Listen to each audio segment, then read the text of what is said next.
qu'il est important de connaître les amis de son conjoint parce que d'abord, c'est une question communautaire. Nous vivons dans une société et il est bon de collaborer avec les amis de son conjoint. Ces amis-là peuvent être utiles à diverses occasions, c'est-à-dire aller dans des courses pour régler un problème. Tu peux tomber sur un ami de ton conjoint qui va t'aider, te tirer d'une affaire, d'une situation. Dans la mesure où est-ce que les mauvaises compagnies ont les bonnes mœurs, je veux dire, introduire une mauvaise vie dans un foyer, dans une vie conjugale, provient des choses qu'on a acquises dehors, qu'on a copiées chez certaines personnes. Les amis, ça forme une grande famille. Parce que la famille nucléaire est là, mais les amis d'abord. Bon, avec la confiance aussi qu'on place à son mari. Au moins, tu connais ses fréquentations, avec qui il est. En cas de cas, tu sais où taper. C'est très important. Parce que là, dans la famille, là, il faudrait qu'elle sache qu'elle, malgré qu'elle vit avec des camarades, mais il faudrait que son mari aussi ait la possibilité de les connaître et partout où elle s'en va, il faudrait que monsieur sache que où elle s'en va là, elle vit avec des personnes qui sont bien, que si je n'ai pas de crainte lorsque ma femme sort avec des camarades. Si deux personnes sont mariées, je pense qu'il n'y a plus rien à se cacher. Si madame ou monsieur a eu des amis avant qu'ils ne se marient, pour éviter qu'il y ait des histoires, madame peut présenter ses amis à son mari, comme le monsieur aussi peut présenter ses amis à la dame pour éviter les jalousies inutiles. Par moment de difficulté, vous pouvez vous confier aux amis et aussi les amis peuvent devenir en certains moments des parents. Et vraiment c'est très important de connaître les amis du conjoint. Et si nous également qui sommes mariés, nous avons des difficultés, les amis de nos conjoints qui sont plus expérimentés peuvent nous donner des conseils en vue de favoriser la paix et l'amour et resserrer les liens dans la famille.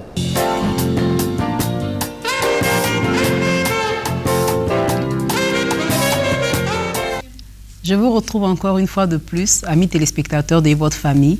Aujourd'hui, nous allons parler de l'importance pour les conjoints de connaître leurs amis respectifs. Et c'est pour débattre de ce thème que nous avons le plaisir de recevoir sur ce plateau monsieur et madame Ori.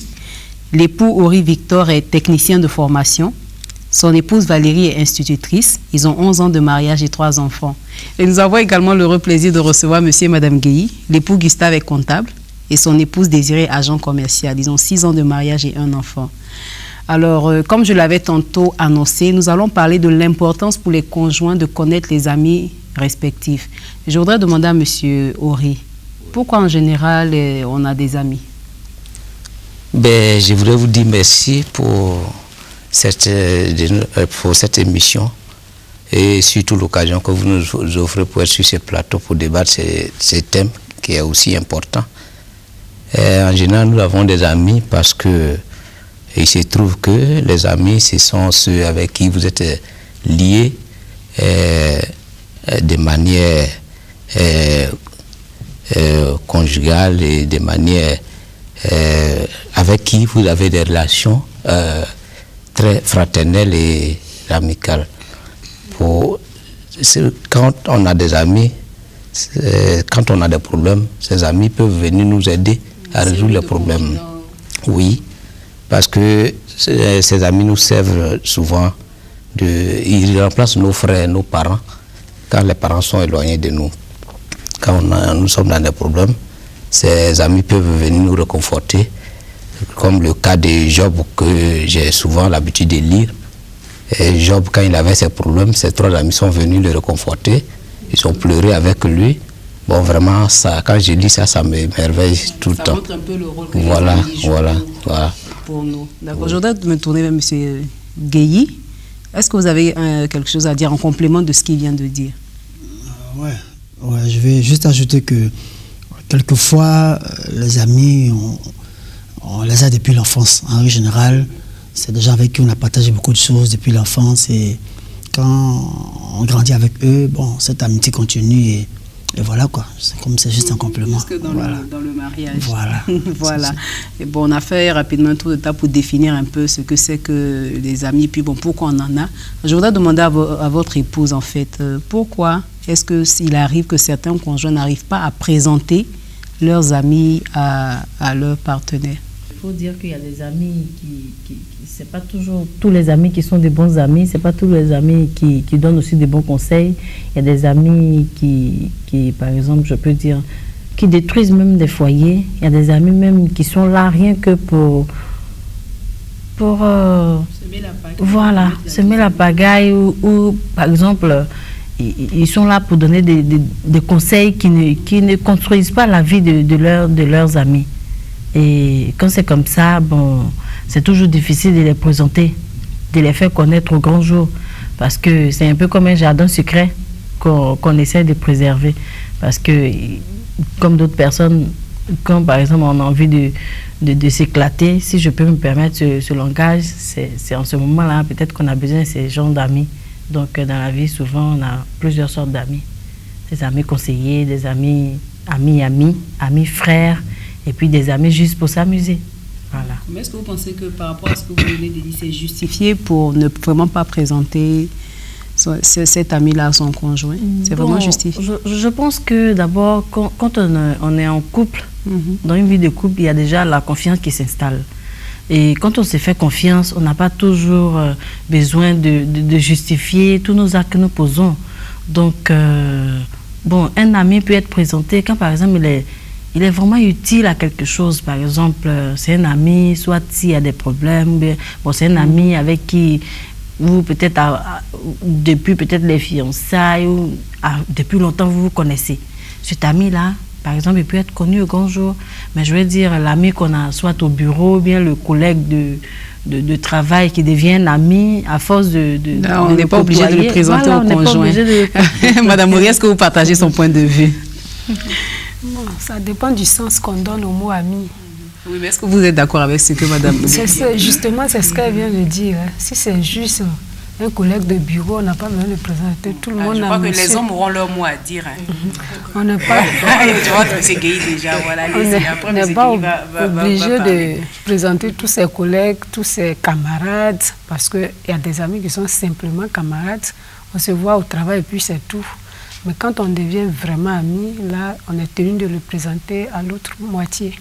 Alors, M. Gueye, je vous voyais réagir tout à l'heure. Qu'est-ce que vous pensez de ça? En fait, un ami, bon, ça dépend. Elle a classifié tout à l'heure, je suis d'accord avec la classification, mais il y a une catégorie d'amis qu'on ne peut pas cacher. Parce que ceux-là, bon, ils sont vraiment amis. À nous, je veux dire, ils vont soit nous appeler, ils vont venir à la maison. Donc, autant le présenter, parce qu'un jour ou l'autre, il va croiser monsieur ou bien elle va croiser madame. Bon, maintenant... Mais c'est valable souvent pour les collègues. Oui, tout à fait, c'est valable. Maintenant, elle a dit un autre élément aussi important, parce que quand on est en couple, la base, c'est d'abord la confiance. Voilà. Il ne faut pas avoir peur de le présenter, quelque chose qu'il est. Parce que c'est pas toi qui dirige sa vie, en fait. Et vous êtes mis en couple parce que vous faites confiance, vous vous aimez. Et même si lui, il est mauvais, en le présentant, tu diras, ah chérie, voilà ce qui s'est passé. On se connaît depuis l'enfance, mais lui, voilà ce qu'il est, voilà ce qu'il est. Par rapport à ça, bon, lui aussi saura comment se tenir vis-à-vis de cet ami. Parce que si il n'est pas contre tous ces détails-là, et que lui, il s'ouvre comme ça. Et ce qui est dangereux, c'est que quand ton cas, bon, un jour, il peut arriver un jour comme ça que peut-être le couple arrive à croiser l'ami, et puis bon. Voilà, bonjour, la suspicion. Tout à fait. Hein. Et puis, bon, on commence à soupçonner l'autre, et puis ainsi de suite, et un jour, bonjour les dégâts. Il faut vraiment... Donc, pour vous, quelle que soit la catégorie des amis, c'est bon que le conjoint puisse les connaître tous. Voilà. Bon, tout c'est un peu trop dit, mais je veux dire, il ne faut pas hésiter quand l'occasion se présente. Voilà, on n'est pas tenu de présenter, de faire une liste et puis de présenter, mais quand l'occasion se présente, bon, chérie, tiens, voilà, tel ami, on s'est connu à telle année, puis bon, voilà, ça passe, quoi. Voilà, merci à monsieur et madame Gueye, merci à monsieur et madame Mori pour ce débat sur l'importance de connaître les amis respectifs du conjoint. Alors, chers couples, retenez pour aujourd'hui qu'il est vraiment nécessaire de faire connaître vos amis à votre conjoint afin d'éviter les suspicions dans le couple et pour que votre foyer soit de plus en plus harmonieux. Alors, si vous voulez en savoir plus sur nos émissions, n'hésitez pas un seul instant à nous contacter à l'adresse qui apparaît sur votre écran et nous serons très heureux de pouvoir vous aider. Merci de nous avoir suivis.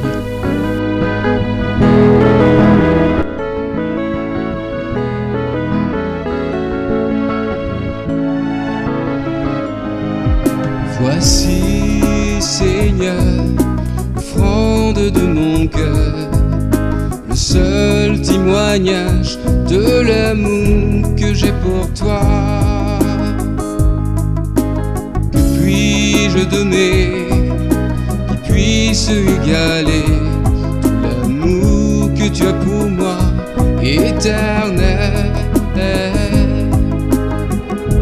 On reçoit donc toute la louange que ma bouche peut porter, et tous les jours que je vivrai. Oh, béni soit ton nom. Oh, oh, béni soit ton nom. Oh Dieu d'amour, tu es si merveilleux, tu es merveilleux Seigneur. Oh Seigneur, j'ai fondé mon existence sur l'espoir en tes promesses. Toi tu promets et tu réalises, oh tu es fidèle. On reçoit donc toute la louange que ma bouche peut porter,